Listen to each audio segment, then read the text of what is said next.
네, 안녕하세요. 3월 14일 목요일 새벽 기도 시작하겠습니다. 기도드리겠습니다. 은혜로우신 우리 아버지, 주의 은총과 사랑을 만만 감사와 찬송과 영광을 돌리옵나이다. 오늘도 복된 새날을 허락해 주셨습니다. 오늘도 하나님께 영광 돌리는 귀한 하루가 되게 하시고 우리의 말과 생각과 행동을 통하여서 하나님께 영광이요 많은 사람들에게 은혜와 덕을 끼치는 귀한 하루가 되게 하여 주옵소서. 이 시간도 세계 여러 나라에서 복음을 증거하고 있는 우리 모든 선교사님들 긍휼을 베풀어 주시고 주의 능력의 손으로 어루만져 주시사 깨끗이 아버지 이 귀한 말씀을 잘 증거하기에 부족함이 없도록 주님이여 역사하여 주시기를 원합니다. 아버지 이 시간도 병중에 있는 우리 모든 성도들 긍휼을 베풀어 주시고 주의 능력의 손으로 어루만져 주시고 치료의 광선을 발하시사 깨끗이 나음을 얻게 하여 주시기를 원합니다. 특별히 또 스스로의 요양 중에 있는 사랑하는 우리 귀한 자매를 붙잡아 주시며 하나님께서 이제 치료의 광선을 발하시사 속히 회복되고 정상적으로 이루어질 수 있도록 도와 주옵소서. 오늘 하루도 주님 앞에 의탁합니다. 우리 몸된 교회 성도들 오늘도 가고 오는 모든 길들을 안전하게 지켜주옵소서. 예수님의 이름으로 기도드리옵나이다. 아멘. 네, 찬송가 363장입니다. 363장 예전 찬송가는 479장입니다. 내가 깊은 곳에서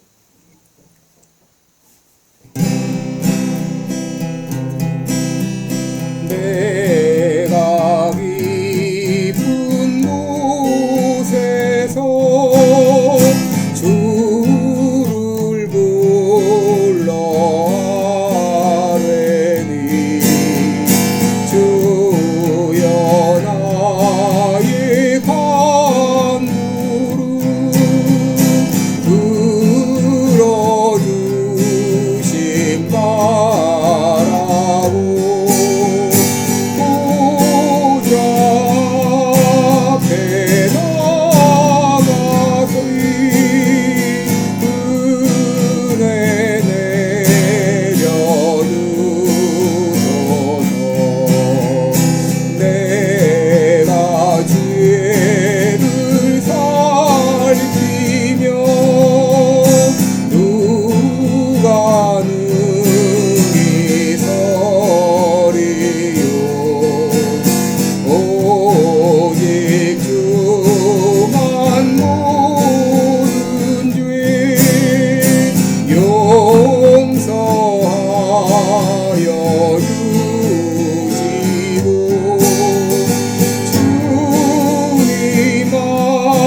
네, 우리 오늘은 데살로니가 후서 1장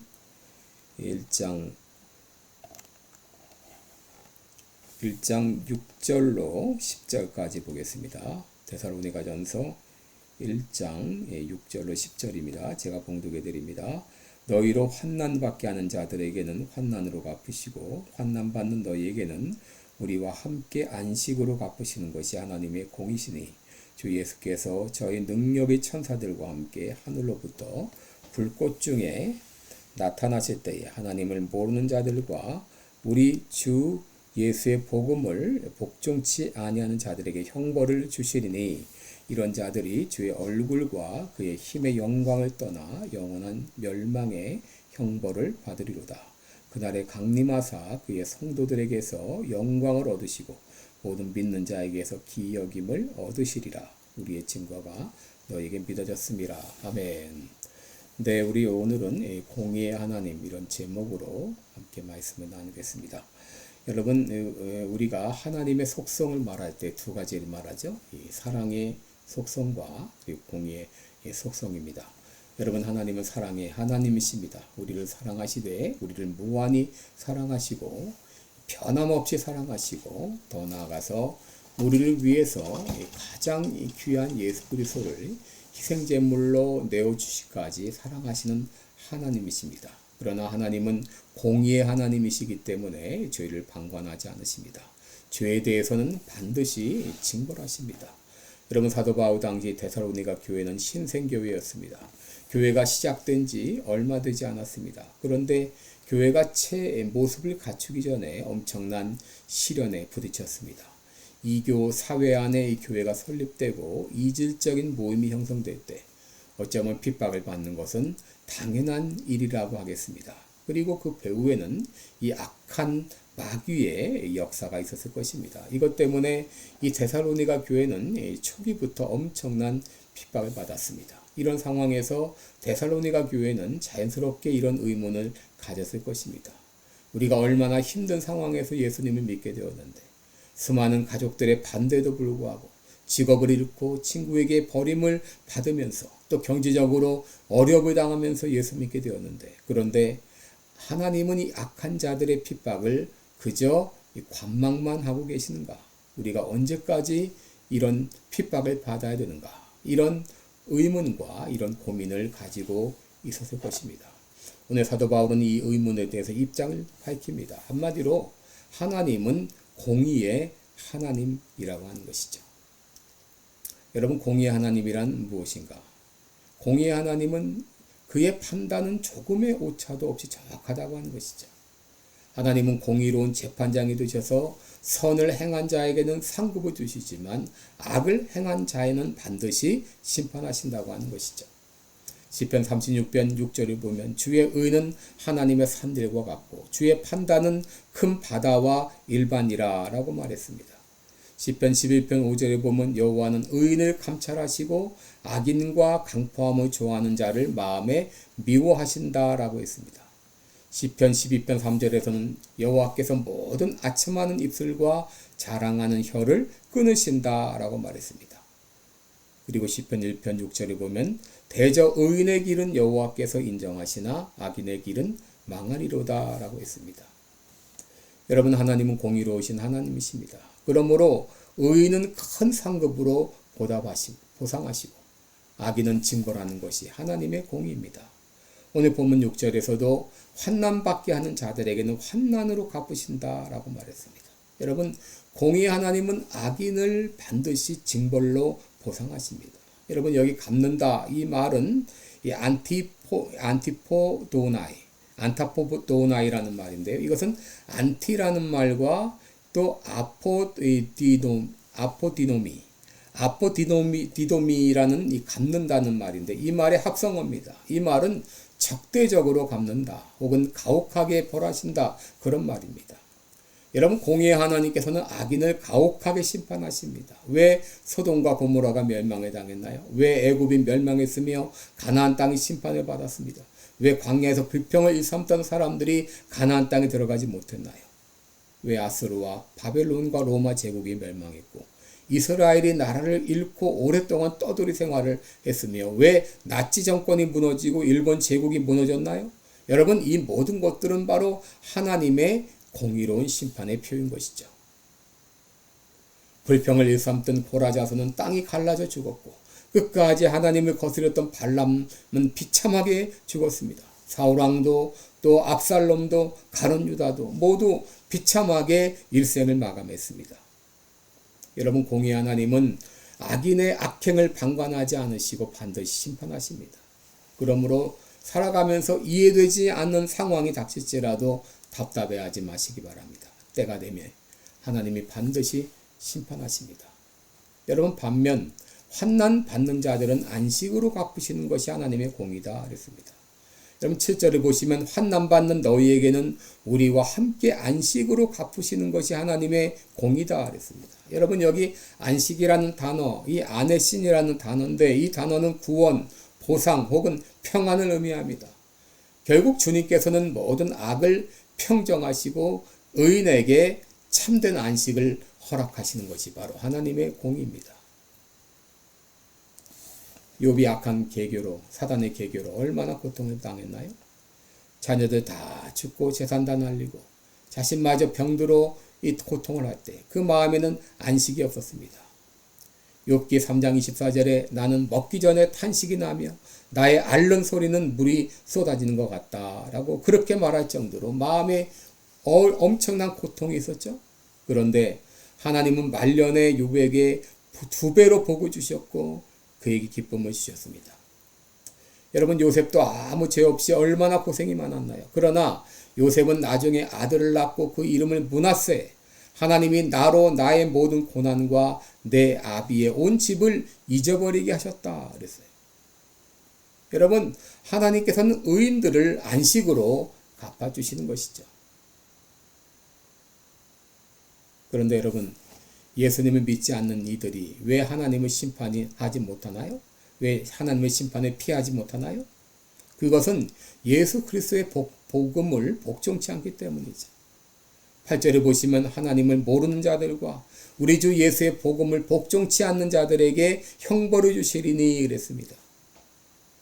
여러분, 모든 인간은 하나님 앞에 죄인입니다. 로마서 3장 20절에 율법의 행위로는 그의 앞에 의롭다함을 얻을 육체가 없다 그랬습니다. 여러분, 우리가 행한 행위들을 보게 되면 어느 누구도 공의로우신 하나님 앞에 그 진노를 피할 인간은 아무도 없는 것이죠. 모든 인간은 다 하나님의 진노 아래 있었습니다. 하나님은 공의로우신 하나님이기 때문에 죄 있는 우리를 죄 없다고 하실 수가 없죠. 그런데 사랑의 하나님은 우리를 죄로 인해 그냥 죽게 하실 수가 없었습니다. 그래서 하나님의 공의도 만족시키면서 우리도 구원할 수 있는 방책을 마련하셨습니다. 그것이 바로 예수 그리스도이십니다.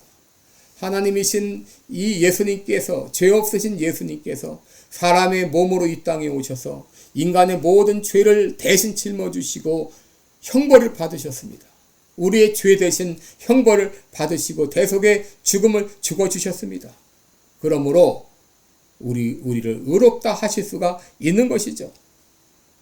그래서 저를 믿는 자마다, 예수님을 믿는 자마다 이 공의의 심판을 받지 않고 구원을 얻게 되는 것이죠.